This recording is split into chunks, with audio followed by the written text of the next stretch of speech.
Should you buy or skip the Samsung Frame TV for 2024? Let's get right into it. The number one product I get asked about as a TV reviewer is the Frame TV. If it's any good, why is it so expensive, things like that.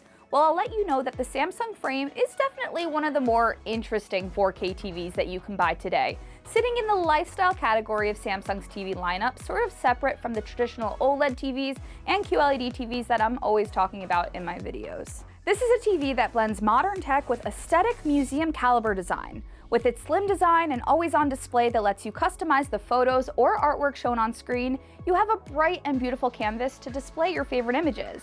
Combine it with swappable bezels, which cost extra of course, and you basically have a museum-like experience, but at home. Refreshed for 2024, the latest version of the Frame right here has a few minor upgrades like better color reproduction and a new dynamic refresh rate mode that makes it a better and more energy-efficient TV for enjoying digitized artwork on a big screen. Starting at $999 for the 43-inch model and going all the way up to $4,299 for the 85-inch size, I'll tell you whether the Frame is actually worth the investment. Spoiler, there really is a clear cut between the people who should and shouldn't buy it. The first reason the Samsung Frame is worth buying is that it's arguably one of the most beautiful large TVs that you can buy today. Not only because it's intended to display artwork, but because the TV itself looks like a piece of art hung on the wall even when it's not in use. I have it set up on the included feet here, but you got the point. To help sell this effect, the TV is compatible with a selection of swappable bezels in different colors and materials. Prices for these vary based on the TV, but I really love how you could change the whole look of your TV without actually needing to buy a whole new TV. I already mentioned the feet, but to really take advantage of the Frame's design, I'd suggest mounting it on your wall with the special slim fit wall mount that makes the TV sit flush. To make this slim design possible, Samsung has offloaded the Frame's connections to its One Connect box, which you can then tuck away out of sight. Obviously, a black cable would stick out like a sore thumb against most light-colored walls, so Samsung instead uses the One Invisible connection, which is basically just a light-colored cable that complements this minimal setup very well. So, when mounted properly and fitted with one of its bezels, I think the Frame TV looks worthy of belonging in a museum, or at least a very upscale home. The anti-reflective screen eliminates the sheen you normally see on TV screens, significantly helping make art displayed look more realistic and pop, even with bright lights in rooms. The Samsung Frame TV is one of the best TVs you can buy today if you're bored of that blank black screen on your wall. I know a lot of people don't care about that from an aesthetic perspective, but there also are a lot of people who do, and specifically art-minded people will get a big kick out of what the Frame has to offer. When you aren't watching something like a movie or show, the Frame can be set to cycle between a wide selection of curated art or of course anything you choose to upload, making this basically a super fancy digital picture frame. To help make your art or photos look great, the TV uses brightness sensors to automatically adjust the picture to help keep the colors looking the most accurate as the lighting conditions in the room change throughout the day. The screen has a matte finish that almost entirely eliminates glare, so while you probably wouldn't mistake this for an original print, it does get quite close. Now for how you actually get art, Samsung offers a monthly curation of 20 free artworks that you can display, as well as a wide selection of individual pieces that you can buy. I know no one likes add-on fees, but I like to think of it as I'm saving money on a theoretical trip to the Louvre because girl math.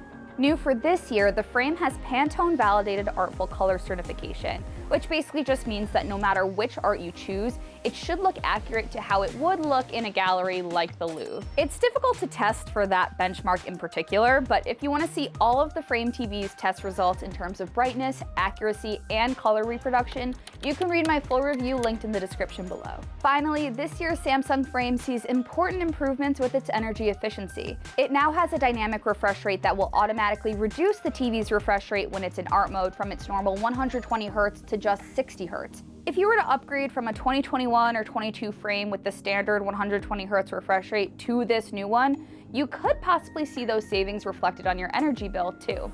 Then when you bump back into watching a show or movie, you'll get the higher refresh rate that's more standard for 4K TVs in this price bracket. The Frame also uses motion sensors to help detect when people are in the room with it. So when it detects no one is in the room, it'll turn the display off. Then if you come back into the room, the display will automatically kick back on. While the brightness sensor I mentioned earlier does come enabled by default, motion sensing does not, so you'll need to enable it in your settings. There are other few key points that make the Samsung frame worth considering, but there are also a few reasons this might not be worth your money, and those reasons are pretty important to someone like me. The first reason you may want to skip the Samsung frame is if you don't see yourself really displaying art like this all that much. While the TV is still quite capable for all other kinds of content like movies and shows and even playing games, you can easily find other options with better contrast, higher refresh rates, and the kind of brightness abilities that'll make any old boring movie night at home feel really special. This is mostly in the context of price, because me, personally, if I'm gonna spend $2,000 on a 65-inch TV, I want premium picture performance all around. You can absolutely get a mini LED powered TV for that price, packed with more individual LEDs for a greater number of local dimming zones, which often translates to less picture blooming and more differentiated shades of black. I also found the Samsung frame doesn't have the best, or should I say the widest, viewing angles. So if you're placing this TV in a space where people will be sitting off to the sides, I would absolutely forego the frame's aesthetic appeal and just shop for an OLED. This is probably in part due to the very same anti-glare filter that makes art look so great from more of a direct viewing angle. But if you're looking at it past 40 or 45 degrees, the picture quality and more specifically the colors start to degrade. Finally, the frame TV is not cheap. As I mentioned earlier, the picture quality is actually subpar in some ways compared to TVs that cost around the same price. For comparison, you can buy a 55-inch LG OLED TV for as low as $1,099 with sales. You'll of course lose out on the frame's impressive flush wall mounting and the art focus features, but you'll still have impressive image quality. Aside from that, to really get that hanging piece of art effect with the frame, you'll probably want to purchase one of Samsung's optional bezels. We didn't even get one with ours here. Unfortunately, unless you bundle one at the time of your purchase, you're not going to see it included in the base price of your TV, and you can expect anywhere from another $99 to a whopping $299, depending on the size of your frame TV. The frame is already a pretty significant investment compared to more traditional TVs, but for those more creative, this might inspire you to try to build your own custom frames. Call me if you want to make one for mine. So, buy or skip? All things considered, I'm not buying a frame TV, especially not for that price. But I'm also not someone who cares so much about the aesthetics of my home. I have Lego sets and mismatched throw blankets and books just everywhere, and I honestly feel like the frame would look out of place. The Venn diagram of people who care deeply about home design and who care deeply about TV picture performance doesn't have a huge overlap from what I've seen. No, the frame TV is not the best TV you can get for the price and the performance, but it is the best looking TV when set up properly. And I do respect shoppers who want that. I think if that's you, you'll absolutely love the frame. But let me know what you really think about the frame TV. Is it a buy or skip? Let me know in the comments. You can also get more behind the scenes and an unboxing on our socials everywhere at Tom's Guide. Thanks for watching. I'll catch you next time.